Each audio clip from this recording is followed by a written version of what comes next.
como de costume. Meus queridos irmãos e irmãs, você viu que o evangelho de hoje, você aqui, você em casa, é um evangelho muito conhecido de muitos de nós, que tenho certeza que estão aqui, que nos acompanham em casa, que é o evangelho das bodas de Caná. Quem já tinha ouvido esse evangelho antes, levante a mão por gentileza.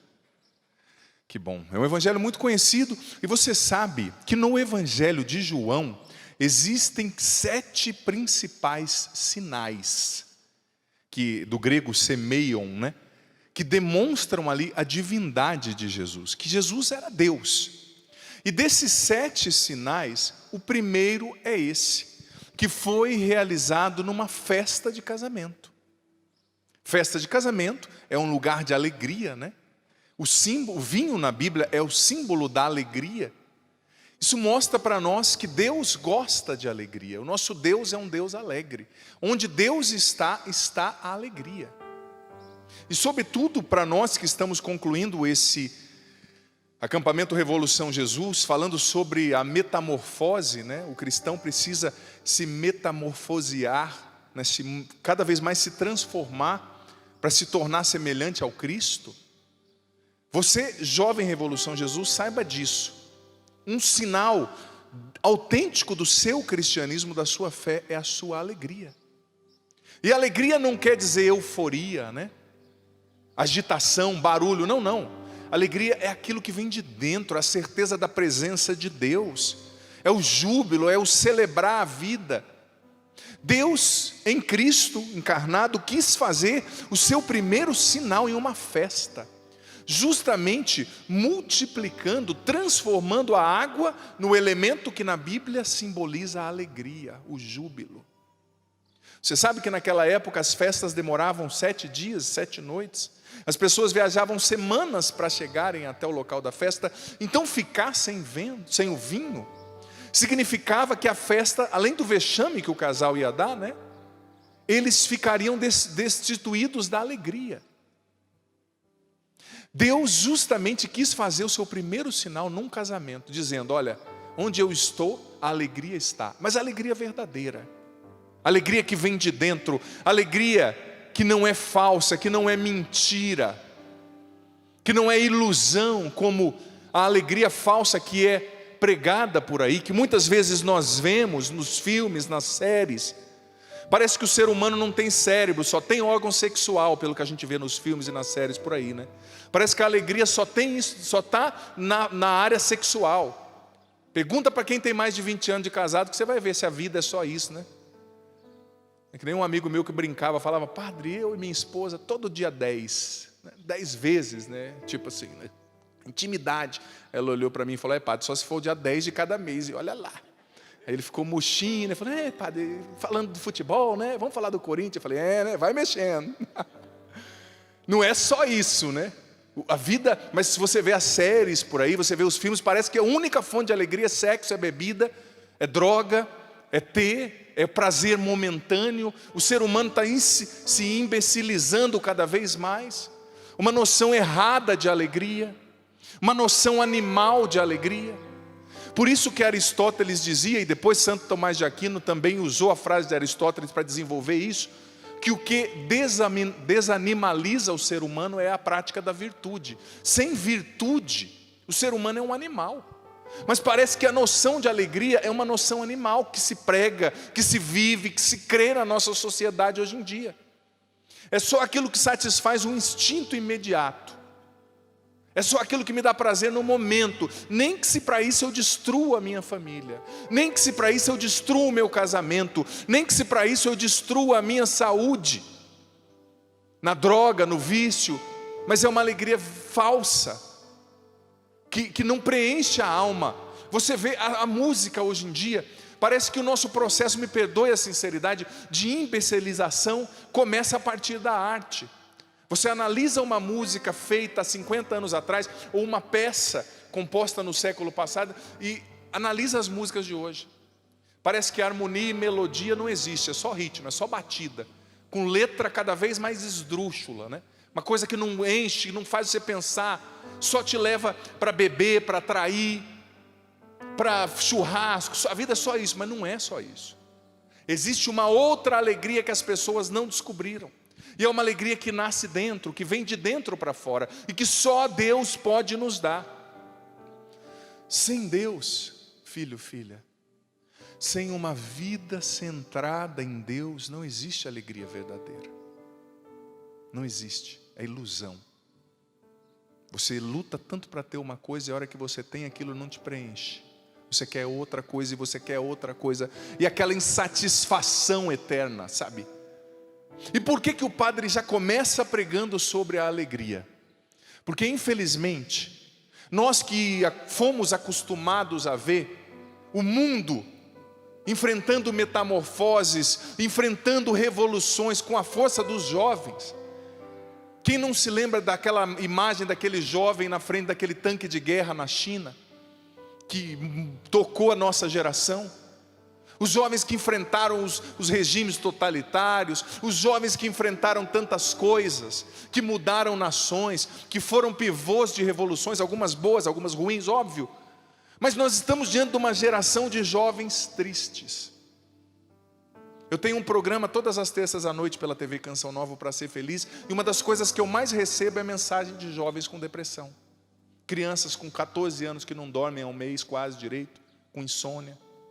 Jovens ansiosos, porque ficam o dia inteiro na frente da tela. Jovens que precisam de cada vez mais estímulo para sentir cada vez menos prazer, cada vez menos alegria. Antigamente você dava um peão para uma criança. Para quem não sabe, viu? Você que é mais novo, o peão era um negócio que tinha no século passado, que você rodava assim com uma cordinha, tá? Você dava um peão, 3 pedrinhas para a criança, ela brincava e se sujava e imaginava mundos e fundos. Hoje em dia o pai dá videogame, dá PlayStation, dá celular, e a criança quer mais, quer mais, quer mais. É uma ansiedade tremenda, é sempre ligada, é sempre vendo série, é sempre vendo filme, e tudo tem que estar tudo muito preparado para as crianças, e os adultos deixam de viver porque as crianças dominam a casa. Você vai numa casa com uma criança de 3, 4 anos, a criança domina o pai e a mãe. É tanto estímulo, mas o jovem nunca teve tanto entretenimento e nunca foi tão infeliz. É só você ver a estatística do tanto de jovem que está cometendo suicídio no Brasil. É uma geração de jovens tristes. Eu sou padre, eu escuto isso todos os dias. É uma geração de jovens ansiosa. É uma geração de jovens que não dormem mais direito. É uma geração de jovens dominada por instintos desordenados, que não consegue mais lutar contra o pecado. Que raio de jovem que é esse, que se torna escravo da pornografia, sem lutar? Você pode cair, meu irmão, mas caia sangrando e lutando. Você vai cair, mas vai levantar sangrando e dizer: você não vai me dominar. E se amanhã te derrubar, levanta de novo. E se depois te derrubar, levanta de novo. Jovem é forte. Na Bíblia está escrito: jovens, vós sois fortes, vós vencestes o maligno.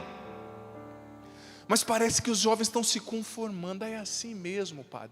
Por que esse movimento não é nem só um acampamento, é um movimento, se chama Revolução Jesus? Porque é do DNA do jovem promover revolução, promover metamorfose. Sabe, a palavra metamorfose do grego, quer dizer uma transformação na forma, que vem de dentro para fora, né? Está no DNA do jovem, ou você que não é jovem também, é chamado a viver a jovialidade no espírito, né? Esse é um retiro para jovens, então eu me dirijo a eles. Sabe, é convidado a não aceitar as imposições. Veja bem, não é só a imposição social, não é só a imposição do governo, não é só imposição de leis que se fala por aí, de tanta coisa, eu estou usando hipoteticamente aqui, mas é a imposição do pecado, porque veja bem, se você não se domina e não se coloca sob a tutela do Espírito Santo, sobre a guia de Deus, você vai ser dominado pelo seu pior. Você vai ser dominado pelos seus instintos desordenados. Você vai ser dominado pela impureza. Quantos jovens, que na Bíblia está escrito: sois fortes, vencestes o maligno, dominados pela impureza, dominados pela bebida, dominados pelo celular. Não consegue ficar 10 minutos longe do celular e começa a tremer, não é? Depois não sabe porque não dorme. É estímulo, é luz, depois a cabeça não para e fala: padre, eu não entendo por quê. Me dá uma benção, dá vontade de dar uma benção assim. Tudo bem, eu dou a benção, pego o celular e jogo lá fora. Sabe, por meio dia você vai ver que sua cabeça você vai dormir melhor, né? Mas é uma banda de jovem fraco, que não conversa mais com o pai e com a mãe, Quantos jovens que eu vejo aí nos restaurantes, a família almoçando junto e o jovem no celular. O jovem no celular, não sabe conversar? Que raio de jovem mole que você é? Não sabe ficar 5 minutos sem no celular, sem ver o que seu amiguinho está postando ali? Você não depende disso não, a tua vida não está naquele celular não. Olha, me chamou tanta atenção esses dias. Quem é da minha geração já assistiu a trilogia do Matrix, né? Quem já assistiu o filme do Matrix? Levanta a mão. Saiu o 4 esses dias, filme, né? E eu fui ver, eu estava no meu período de descanso, fui com a minha irmã assistir. E depois eu vi uma entrevista do ator, que na nossa época era um cara bonitão, né? Hoje está acabadinho, tadinho. Aí a gente vê que a gente está envelhecendo, né? Eu era jovem, ele era o cara, o Ken Reeves. Você vai ver, o cara já está até meio troncho, assim, já chamando Jesus de Genésio, né? Então, falei, ei, Jesus, o janeiro não perdoa ninguém, né, gente? Está acontecendo, né? Aí eu vi uma entrevista dele que me chamou tanta atenção. Você sabe que o filme, a trama do Matrix, né, era sobre a questão platônica, né, do mundo das ideias, do que é real, do que não é real. Quem não assistiu depois pode assistir, né? Que o povo as pessoas estavam presas, dominadas pelas máquinas e viviam um mundo imaginário, uma vida irreal, que era um programa de computador, né? Aí diz que ele foi jantar, ele contando na entrevista, na casa do diretor do filme, que era muito amigo dele. Geralmente o ator principal e o diretor desenvolvem uma amizade, porque tem que conversar muito, né? E esse diretor tinha 3 filhos, três ou dois, se eu não me engano, uma de 17, uma de 14 e tal. Aí diz que o diretor, querendo ali criar uma ambiência, né, falou para o Ken Reeves, para o ator, explica para os meus filhos sobre o que é o filme, né? Aí diz que ele começou a explicar, cheio de orgulho, imagina, um ator daquele nível, né, que marcou gerações. Então, é uma realidade imaginária, tal, todo mundo estava preso, aí eu era o ator principal para libertar o povo daquele mundo irreal, não é? Para trazer todo mundo para a realidade. Aí diz que a menina de 17 anos deu uma risada, olhou para ele e falou assim, mas por quê? Mas por quê? Estava todo mundo escravo de uma realidade imaginária. Ela falou, não, mas isso não tem problema, para mim. Que diferença faz ser real ou não é? O importante é estar feliz. Diz que ele olhou e falou, é? Ele falou, essa é a cabeça do povo de agora, né? Ela disse assim, olha, que não importava estar preso numa coisa que não era real, mundo só de computador, de internet, ou estar vivendo a vida real, não importava. Se estava me fazendo feliz, eu aceitava ficar ali como uma escrava, vivendo uma vida ilusória. Aí ele falando na entrevista, agora eu entendi como essa geração pensa, e talvez o meu filme não cause tanto impacto nessa geração como causou na anterior, porque essa geração ela já se conformou, ela não quer lutar para viver uma vida real, ela não, eu quero viver uma vida falsa, se me der um prazerzinho momentâneo, eu aceito ser escravo, eu aceito ser escravo de uma tela. E eu não estou dizendo que o celular é ruim, nem que a internet é ruim não, tá? Muita coisa boa vem disso aí. Mas sem equilíbrio, muita coisa mal também. Muita coisa má, melhor dizendo. Sabe, você tem o céu ou o inferno num clique. E nem todo mundo tem equilíbrio para usar, sobretudo jovem. Escravo da impureza na internet. Escravo do estímulo na internet. Não fica, quantos adolescentes, me perdoe, não fique 5 minutos sem o celular. É como a filha lá do diretor falou para o Ken Reeves. Não importa se é real ou não. Quero sentir alegria. Mas se você está escrava, é mentira, não importa. Tipo, a pergunta que o filme fez há 20 anos atrás, para ela não é relevante hoje. Por quê? Porque parece que a geração dela já aceitou, entendeu? Se eu viver escravo aqui da internet, do mundo irreal, para mim não importa. Não tem que me libertar de nada. Isso é reflexo de um jovem fraco. Isso é reflexo de um jovem dominado. Isso é reflexo de uma juventude que não vai fazer revolução nenhuma desse jeito. Para fazer revolução, é preciso, de fato, identificar o inimigo e se rebelar contra ele. E o inimigo se chama pecado. O inimigo se chama o sistema desse mundo, que quer roubar a nossa alegria e nos tornar escravos, nos nivelar pelo nosso pior. Como eu disse, parece que o ser humano é só instinto, é só prazer momentâneo. Ninguém mais educa a alma para a arte, para a beleza, para a fé. A tríade do bom, belo, verdadeiro de Platão está longe de muitos de nós. A gente não se guia mais por isso, né? Infelizmente. E veja bem, Jesus quer resgatar a verdadeira alegria no nosso coração. Sobretudo no coração do jovem. Como eu disse, uma geração triste, uma geração que não vive mais uma vida real, mas muitas vezes tem a sua vida roubada e nem percebe. Não vive mais, não conversa mais com o pai. Olha, eu acredito que mesa é lugar de diálogo. Eu sei, pai e mãe, que não é fácil. Eu sei que tem criança, às vezes o celular, né, é o seu escape ali para você respirar. Mas mesa é lugar de diálogo, é lugar de conversa, é lugar de família, é lugar de vida. Não é lugar de celular, não é lugar de jogo. Ai, padre, mas eles gostam. Mas você é o pai, a mãe, ou é o quê? Ou é um saco de batata? Você vai colocar limite na sua família, ou você vai deixar que a internet domine a sua casa até quando? Ai, padre, é difícil. Viver é difícil. Só que a educação é um plantio que você vai colher amanhã. E se você plantar mal, tenha certeza que as consequências virão. Então veja bem, eu retomo a reflexão sobre o Evangelho. Jesus fez o seu primeiro milagre num casamento. E você sabe que a Bíblia começou com um casamento, com a união de Adão e Eva, o homem e a mulher. E você sabe que no Gênesis tem um casamento, e no Apocalipse tem um casamento. Porque o Apocalipse é uma liturgia esponsal, né? Que revela que a humanidade foi feita para se casar com Deus para sempre. A nossa alma é esponsal. Nós fomos feitos para nos unir a Deus para sempre.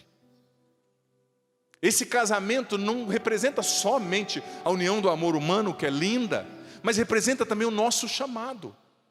Filho, filha, você aqui, você em casa, eu e você fomos feitos para o céu. Eu e você fomos feitos para casar com Deus para sempre.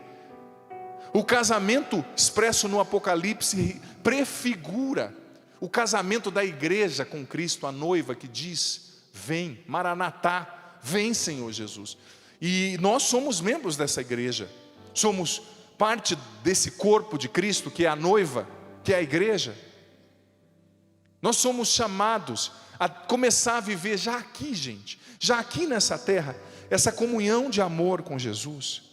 Mas veja bem, você viu que, olhando o Evangelho, a gente entende também, trazendo numa outra perspectiva, agora menos teológica, mais prática, a gente entende muito bem como funciona a igreja.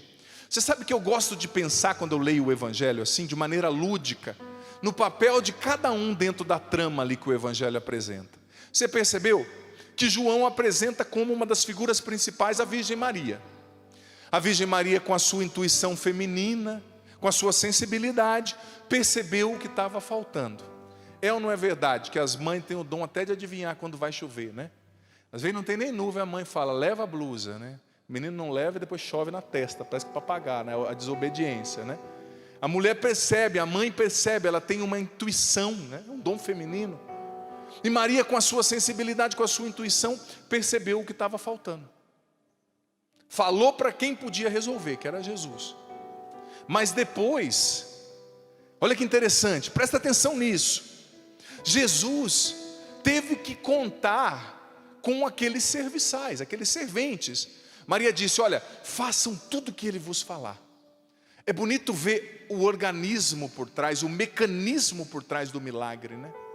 Para um milagre acontecer, para esse casamento ter alegria nesse casamento, para o milagre, o sinal acontecer, existiram várias pessoas tendo que fazer cada uma a sua parte. Várias pessoas servindo a Deus ali. Maria intercedeu, claro, como a mãe de Deus. Jesus era Deus, fez o que só Ele podia fazer. Mas Jesus quis contar com aqueles homens: enchei as talhas de água. E você sabe que talha era uma pedra enorme, na qual cabia 100 litros de água.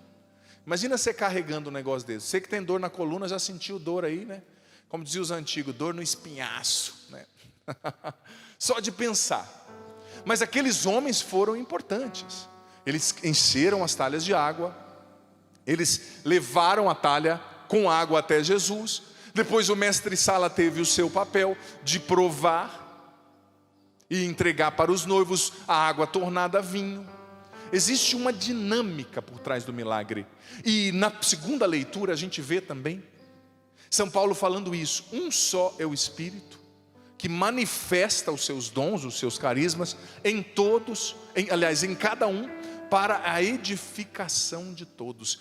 Essa segunda leitura e esse evangelho são uma metáfora da nossa vida na igreja, da sua vida, jovem Revolução Jesus. Cada um recebeu de Deus uma missão. E veja bem, essa missão não está em você. É uma missão de saída para fora, é um êxodo. Todo mundo que busca o sentido da vida em si mesmo, acaba vivendo uma vida sem sentido. Todo mundo que busca o sentido da vida somente em si, encontra esse sentido cada vez mais distante. Porque veja bem, no evangelho e na segunda leitura a gente entende que Deus nos criou para uma missão, para o outro, para sair, para cumprir a nossa missão. E sabe, olhando também para esses jovens, para essa geração, com todo o respeito, eu digo, eu não estou chorando um passado, mas eu estou partindo de fatos muito concretos.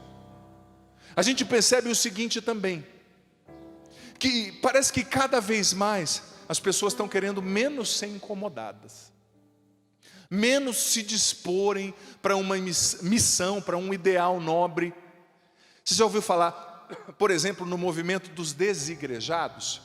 As pessoas que dizem assim, olha, eu não preciso ir na igreja, eu não preciso de padre, eu fico em casa, eu leio a passagem que eu quero, eu rezo a oração que eu quero, eu falo com o meu Deus no meu quarto, na minha casa. Quem que é o Deus ali? É Deus ou a pessoa? Porque ela escolhe o que ela vai ouvir, ela escolhe onde ela vai fazer, ela escolhe o que ela vai viver, o que ela vai falar para Deus, ela escolhe a pregação que ela quer ouvir. Claro que muitas vezes, sobretudo num contexto de pandemia, a gente ficou de casa se alimentando muitas vezes da fé através da internet, mas veja bem, em muitos lugares as missas já voltaram. E quanta gente que já não vai mais na missa, quanto jovem de grupo de oração que sumiu da igreja. Sabe, que simplesmente deixou a vida levar. Mas veja bem, a experiência de santificação, de metamorfose só acontece na vida em comunidade. Só acontece quando a gente deixa de ser discípulo da gente mesmo e começa a ser discípulo de Cristo. São Bernardo dizia, todo aquele que quer aprender de si mesmo está aprendendo de um louco.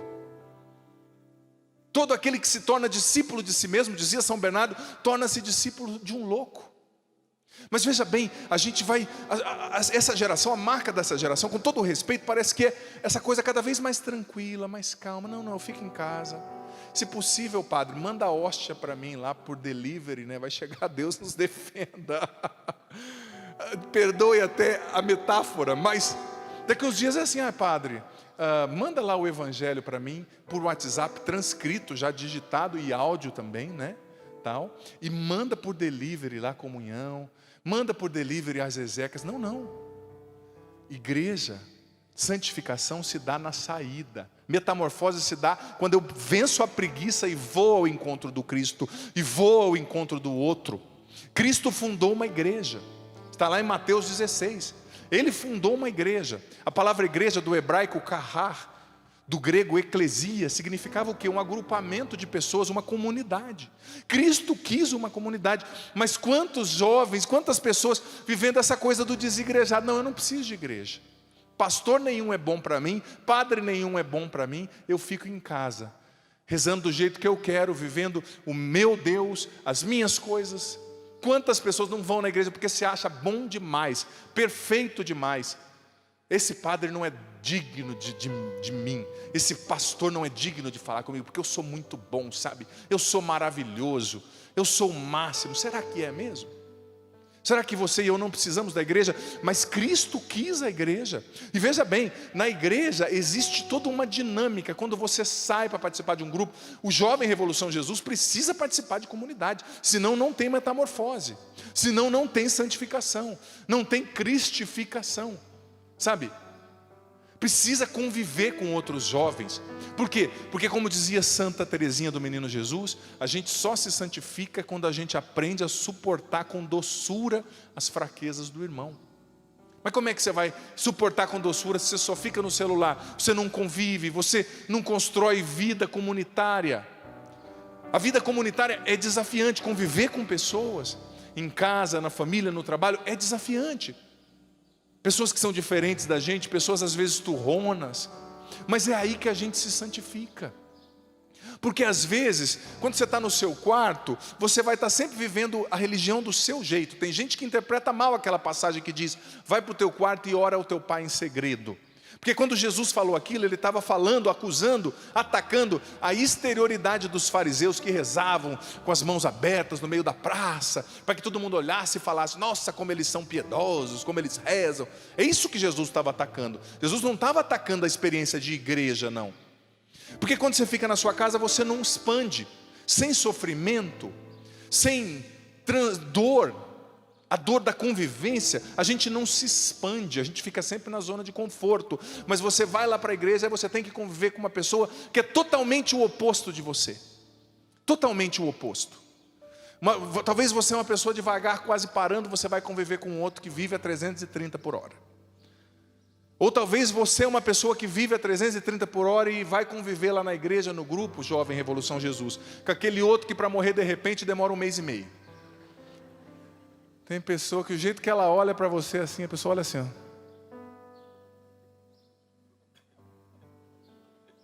Sua bênção, Padre. Eu confesso que eu já sou da turma dos 330. Eu falo: Deus abençoe, meu filho, Deus abençoe.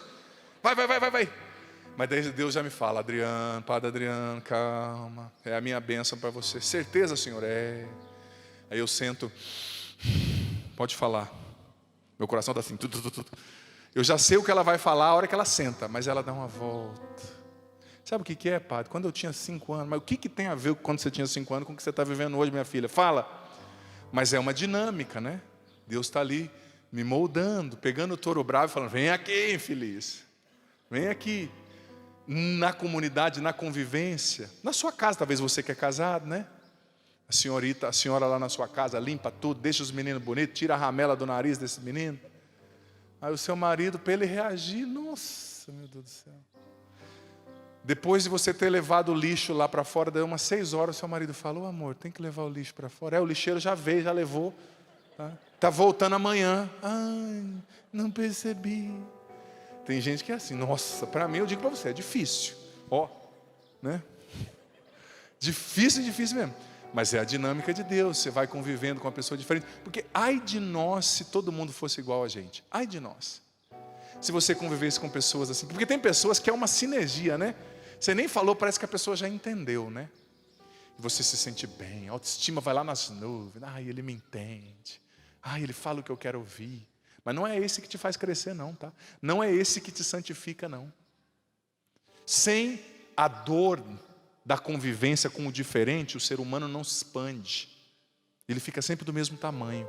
E quanta gente apequenada, porque só escolhe conviver com gente fácil, porque foge do conflito, porque é bom demais para estar na igreja. A igreja é muito pouco para mim, Padre, eu sou o máximo. Vai assim que você vai ver onde você vai parar. Tenha humildade. Quem não é humilde não se salva. Quem não é humilde não cresce, não amadurece. É convivendo com um outro diferente. Veja só, é aí que a gente vive aquilo que Santo Afonso Maria de Ligório dizia, que é a mortificação da vontade. Santo Afonso dizia que quando você aprende a mortificar sua vontade, você vence a raiz mais profunda de todos os seus vícios, de todas as suas más inclinações. Mas as pessoas hoje estão tão autocentradas, né?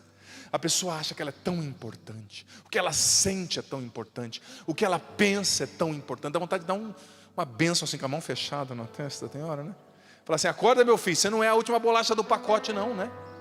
Por isso que eu amo estudar história. Estuda a história, a nossa geração, cada geração se acha única, cada jovem acha que tudo que está em cima vai durar para sempre, né? Volta daqui a 20 anos, você vai ver, tudo que está em cima em você, filha, vai estar tudo para baixo, né?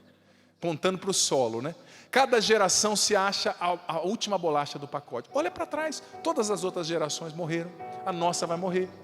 Nós não somos nada, nós somos um sopro. Sem Deus nós não somos nada. Nossa vida está passando. Agora esse mundo quer nos iludir, cegar os jovens, para que a gente viva no automático, sem perceber muitas vezes a burrada que a gente está fazendo com a nossa vida. O Papa Bento XVI, o Papa Emérito, dizia que o jovem não foi feito por prazer, ele foi feito para grandeza, para o desafio. Não foi feito por prazer fácil, sabe? Mas às vezes a gente vai se nivelando por baixo, se autocentrado, né? Cada vez mais autocentrado. Eu sou a medida de todas as coisas. Você já percebeu? Você sabe qual que foi o grande pecado do Gênesis de Adão e Eva? O querer ser como Deus, certo? E o que é querer ser como Deus? É se colocar no centro. Todas as vezes que eu faço o que eu acho que é bom, eu estou cometendo o mesmo pecado de Adão e Eva.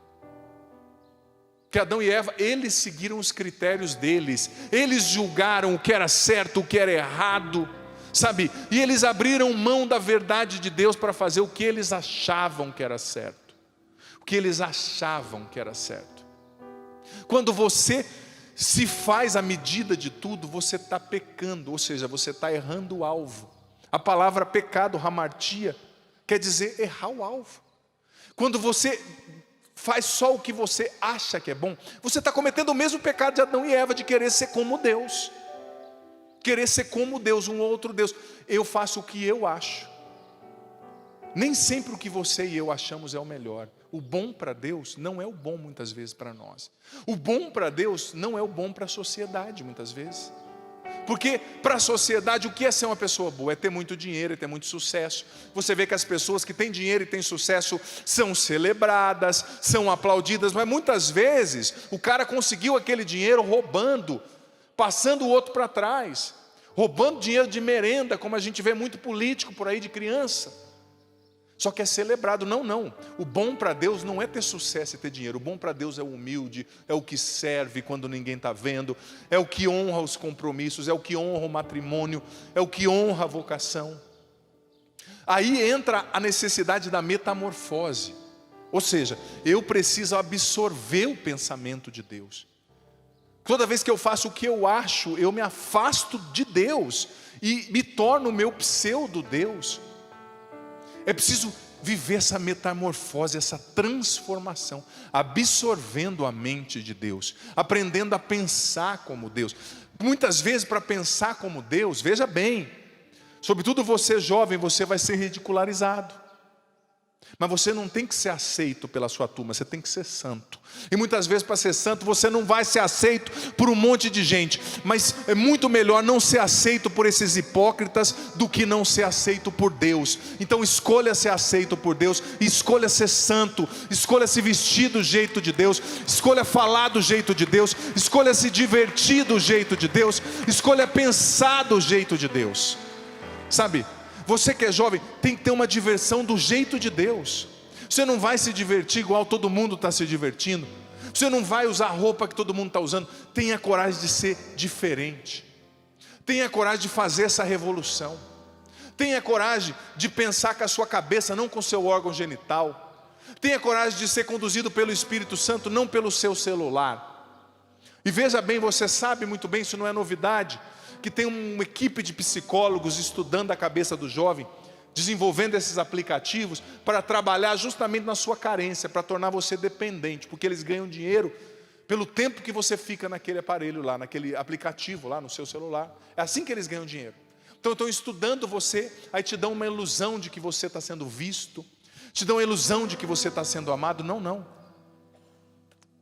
é assim, não é assim que funciona. Por quê? Porque depois fica essa geração vazia, essa geração triste. Sabe? Deus hoje está nos chamando a uma revolução de verdade, gente. Essa revolução de assumir o jeito de Deus, assumir o legado que Deus quer nos dar de verdade. Agora veja bem, quantos jovens que a gente vê, que a gente olha no olho hoje em dia, você vê que já perdeu a esperança. Já perdeu a esperança. Eu estava lendo esses dias o relato do jovem que há 2, 3 anos atrás cometeu aquele, meu Deus do céu, uma tragédia que aconteceu no estado de Connecticut, nos Estados Unidos, que entrou numa escola, ele estudava lá, com uma metralhadora matou 26 crianças, né? Sabe o que esse jovem escreveu antes de fazer isso? O jovem acho que tinha 16 anos, 15, 16 anos. Escreveu a seguinte coisa: o ser humano não merece estar vivo. Nada do que existe é bom. Nada do que existe é bom. Uma pessoa que perdeu a esperança de tal jeito.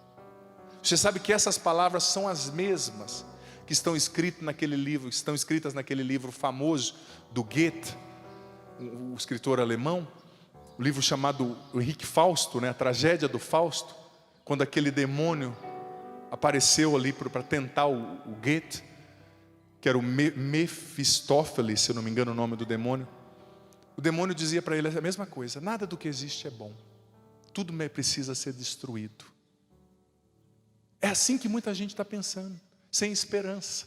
Nada do que existe é bom. Não, tudo que Deus fez é bom, se vivido do jeito certo. Tudo que Deus fez é bom. Tem alegria nesse mundo, sim. Deus quer dar uma alegria verdadeira para você, para mim. Muitos jovens que hoje estão tristes, pessoas que estão tristes, você na depressão, na ansiedade, saiba disso, existe uma alegria verdadeira assim que Deus quer te dar. Uma alegria verdadeira. É possível sim superar a tristeza, a falta de sentido, o desânimo, a depressão, mas é preciso se abrir para Deus. Tem esperança sim para mim e para você, porque Deus pode mudar todas as coisas, pode transformar tudo, pode tirar essa tristeza do teu coração, pode reacender a esperança dentro de você, filho, filha. Mas queira viver essa metamorfose, queira viver do jeito de Deus, queira se deixar consumir de amor por Deus. Esse precisa ser o sentido da minha, da sua, da nossa vida. Amém? Quero convidar você a ficar em pé agora.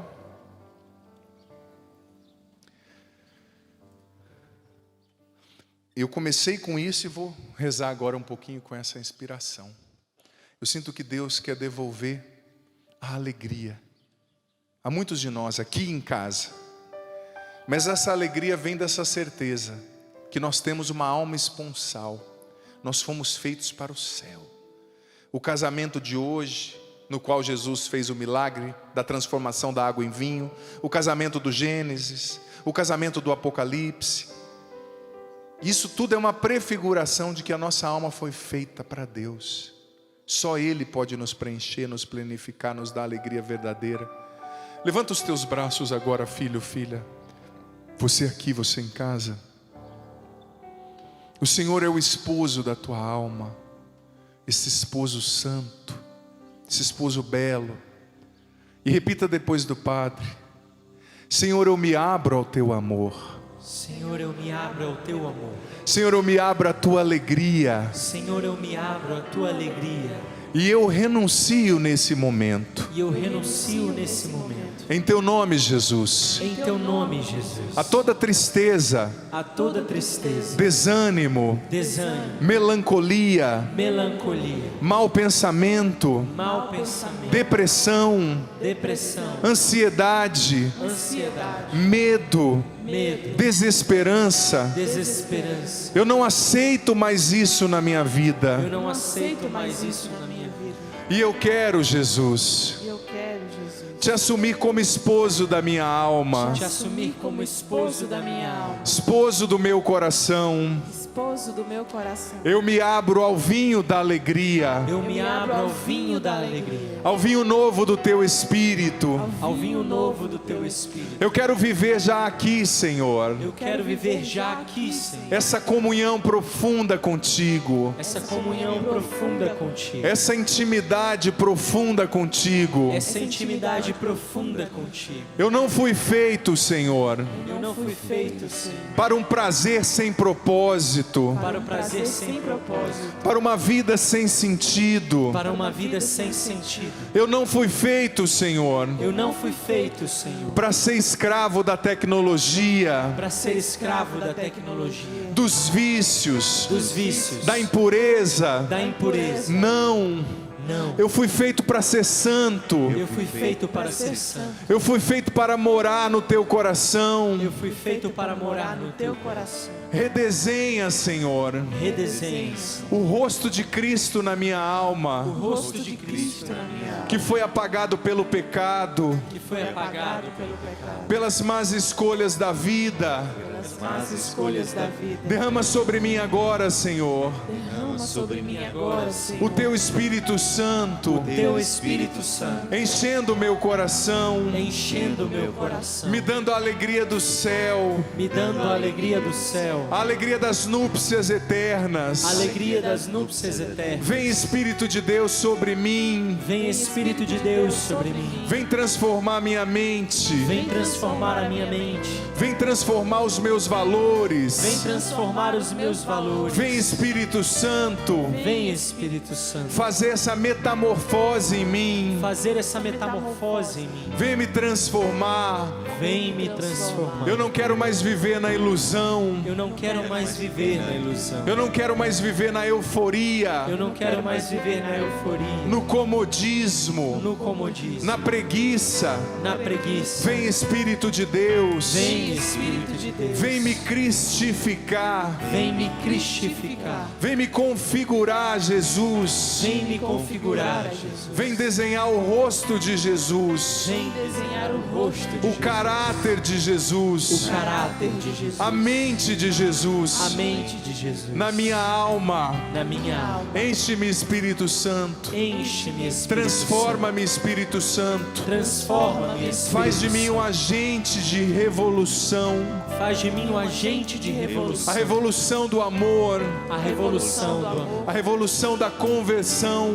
A revolução da conversão. Eu te entrego, Espírito Santo, Eu te entrego, Espírito Santo, todo o meu egoísmo, todo o meu egoísmo, todas as minhas razões, todas as minhas razões, todo o meu comodismo. todo o meu comodismo. Eu quero mais de ti, Espírito Santo. Eu quero mais de ti, Espírito. Mas peça com convicção: eu quero mais de ti, Espírito Eu Santo. quero mais de ti, Espírito Santo. Eu quero mais de ti, Espírito Santo. Eu quero mais de ti, Espírito Santo. Eu quero mais de ti, Espírito Santo. Eu quero mais de ti, Espírito Vem me Santo. batizar, Espírito Santo. Vem me batizar, Espírito Vem me Santo. batizar, Espírito Santo. Vem me batizar, Espírito. Eu quero ter um encontro pessoal com Eu Cristo. quero ter um encontro pessoal com Cristo. Eu quero me revoltar contra o Eu pecado. quero me revoltar contra o pecado. Eu quero me revoltar contra o meu pior. Eu quero me revoltar contra o meu pior. Porque eu tenho um chamado grande. Porque eu tenho um chamado grande.